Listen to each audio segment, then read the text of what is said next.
When the announcement came out of Gaither Music's offices on the 27th of July, the gospel world stopped mid-scroll. Mark Lowry, listed right there in the official wording, billed as a former vocal band alumnus, was joining the 2026 Christmas Homecoming Tour alongside Bill Gaither and the current lineup this December. The coverage that followed talked about the tour dates, the other artists on the bill, the cities across the South and Midwest.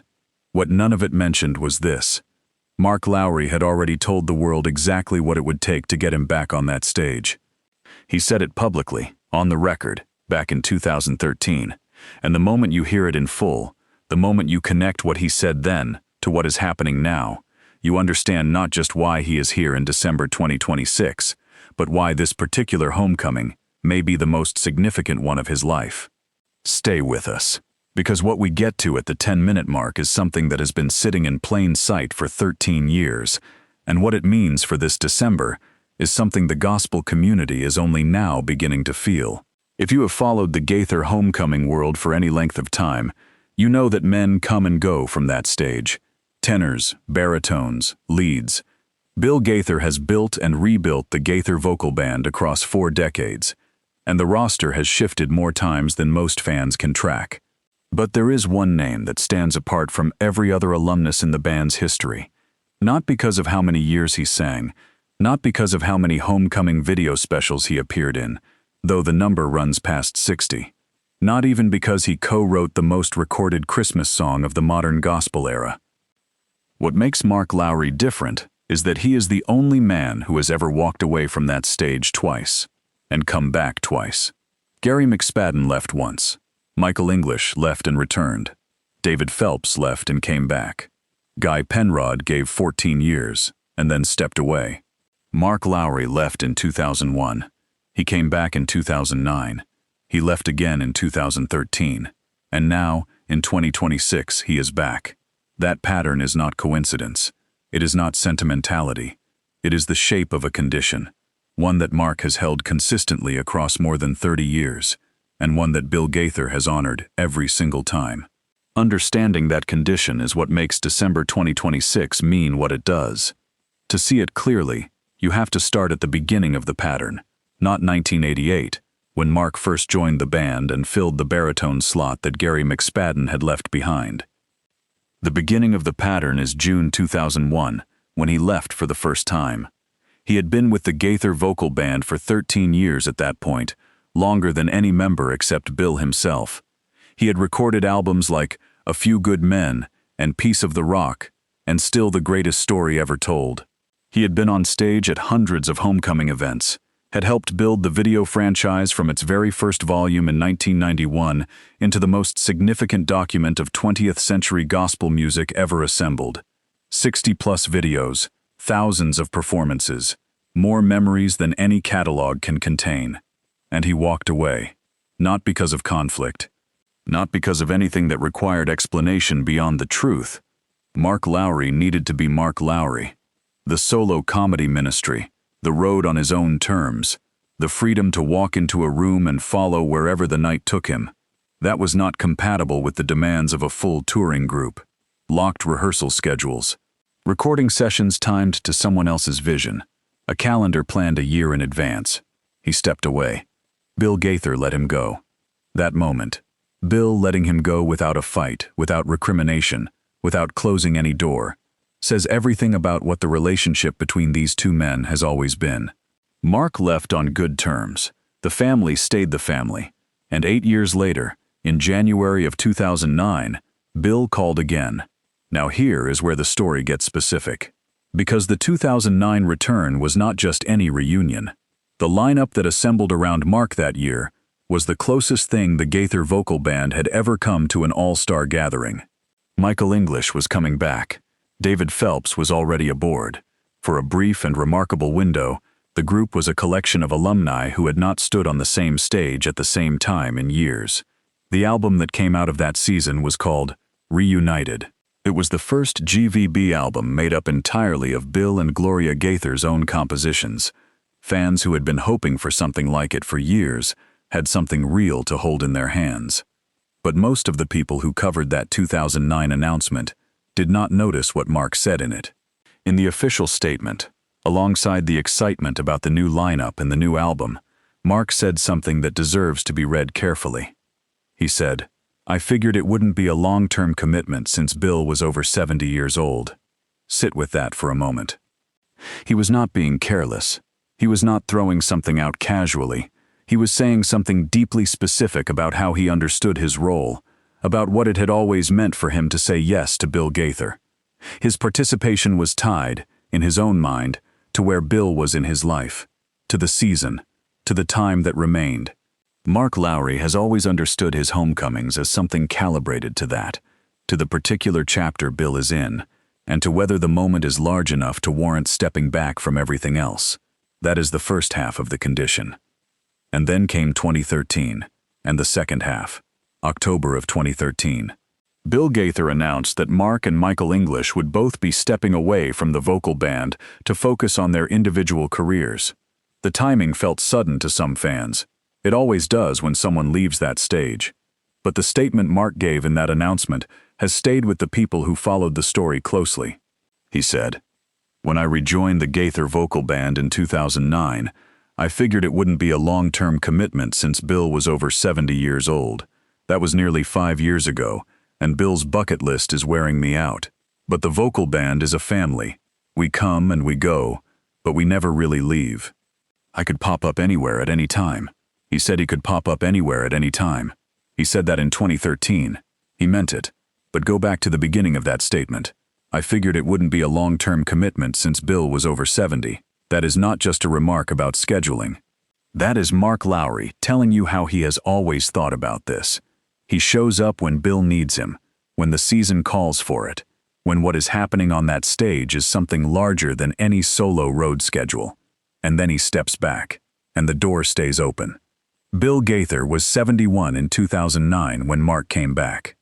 Bill Gaither is 90 years old in 2026. Stay with us. Because what that number means in the context of everything Mark has said about his terms, and what December 2026 now represents for the people who will be in those rooms, is exactly what most of the reporting around this announcement has missed entirely. If you hear what Mark Lowry has been saying across 3 decades of leaving and returning, if you hold the 2009 statement and the 2013 statement next to each other and read them as a single declaration, then what the July announcement confirms is not surprising. It is close to inevitable. The man who said he could pop up anywhere at any time. The man who has always gauged his presence on that stage by the season of Bill Gaither's life. The man who understood, even in 2009 when Bill was 71, that some moments demand you show up regardless of what it costs your solo schedule. That man was not going to sit out the farewell season. Bill Gaither at 90 is presenting more than 50 concerts a year. He has announced what amounts to a final chapter, Farewell Cruises, what is expected to be the last Family Fest in 2027, after 36 years of running it. The gospel community knows, in the quiet way that fans know these things, that the calendar is not infinite. The people who have built their lives around this music know it too. And Mark Lowry, who has always known which moments are too large to miss, said yes. That is the condition, not a line in a contract. Not a demand delivered across a negotiating table, a lifelong understanding between 2 men about what Mark's presence has always meant and when it has always been given. Mark stays free to be Mark, and he shows up when what is happening on that stage is something you only get one chance to be part of. December 2026 is that moment. This is where the story takes a turn that the official announcement language did not fully capture. The wording used when Bill's team announced the tour was precise. Mark was listed as former vocal band alumnus, not returning member. Not special guest in the way that phrase usually implies a one-off appearance by someone passing through. Former vocal band alumnus. It is the language of someone who built something, stepped back from it, and has returned to stand beside it for a season that both men understand may not come again. The 2026 Christmas Homecoming Tour runs from December 2nd in Shipshewana, Indiana, through December 14th in Branson, Missouri. The cities in between, Auburn Hills, Michigan, Dayton, Ohio, Chattanooga, Mobile, Dothan, Alabama, Brandon, Florida. Mark will share those stages with the current Gaither Vocal Band, Wes Hampton, who has been in the group since 2005, Adam Crabb, who came aboard in January of 2014, Todd Suttles and Reggie Smith, who have made this the most settled and consistent lineup the band has had in years. These are not the men Mark sang with in 1998. They are a different generation of the same family, and when Mark walks into those rooms this December, he will not be walking into the past. He will be walking into the present, bringing 35 years of history with him into a room that is still moving forward. For those of us who have followed Mark's journey since the early homecoming days, who know exactly which tapes we wore out and which moments we rewound until the tracking went soft, there is something that happens when you see his name on that December lineup that is hard to put into words. It is not nostalgia, exactly. Nostalgia looks backward. What Mark Lowry's presence on this tour represents is something closer to confirmation, a confirmation that the things which mattered actually mattered, that the years spent watching those videos, singing those songs in kitchen mornings and car rides and church parking lots, were not spent on something disposable. The gospel music world is not what it was in 1991, when that first homecoming video came out and Bill Gaither essentially photographed an entire generation of artists before they were gone. The industry has contracted. Radio play has changed. The great voices of that generation, some are still performing, some have stepped away, and some have gone home to be with the Lord entirely. What has not changed is the audience. The people who love this music love it in a way that does not require it to be promoted or trending. They love it because it is true. Mark Lowry has always known that. It is why he keeps showing up when the moment is right. Not for attention, not for the career move, because some things are worth interrupting your life for, and the farewell season of a man who gave the world 60 years of sacred music is one of them. If you have been a fan of Mark since those early recordings, you know exactly what we mean when we say this. He was never just the funny one. He was the one who made the whole enterprise feel honest. He was never performing a version of faith he did not actually live. And that is still who he is.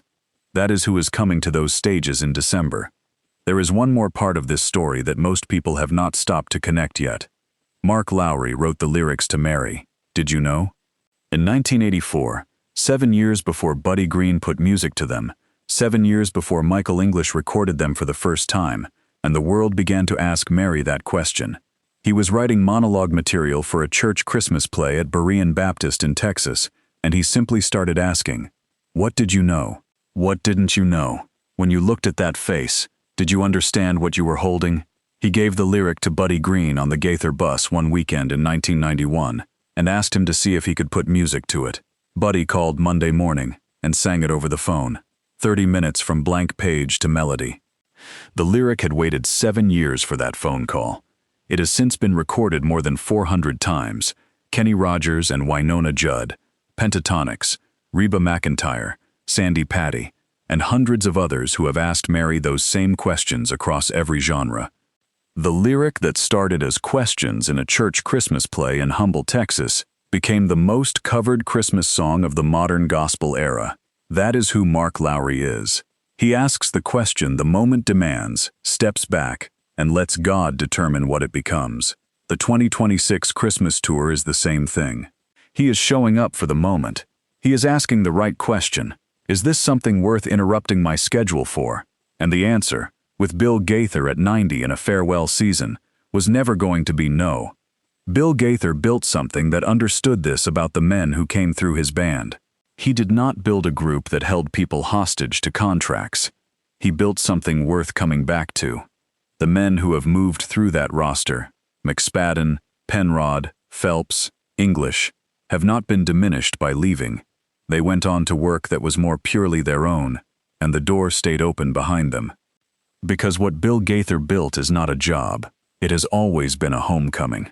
The door has always been open, and the man standing at the piano has always been the same. Patient, faithful, grateful for whoever walks through. What happens next for Mark Lowry? After the last show in Branson, after the instruments go back in their cases, nobody knows. That is not a gap in the reporting. That is the truth of a man who has never planned his life on a 12-month schedule. He will go where he is called. He will show up when the moment is right. He will say the funny thing when the room needs it, and the true thing when nothing else will do. What is not in question is what this December means for the people who will be in those rooms. They will see Bill Gaither at 90, still standing at that piano. And they will see Mark Lowry on that stage, the man who left twice and came back twice, the man who said in 2013 that the vocal band is a family, and you never really leave, and he could pop up anywhere at any time. Bill Gaither is 90 years old. The farewell season is here. Mark Lowry just popped up. Whatever comes next, whatever the next chapter holds for this community and the music they have carried through decades of ordinary faith, one thing is certain. Mark Lowry's story is not finished, and neither, it turns out, is the story of what he and Bill Gaither have been building together since 1988. If this story moved you, stay close to this channel. We have been following another member of the Gaither family through a season of change that gospel fans are only beginning to reckon with, and what has come out of that situation is just as unexpected.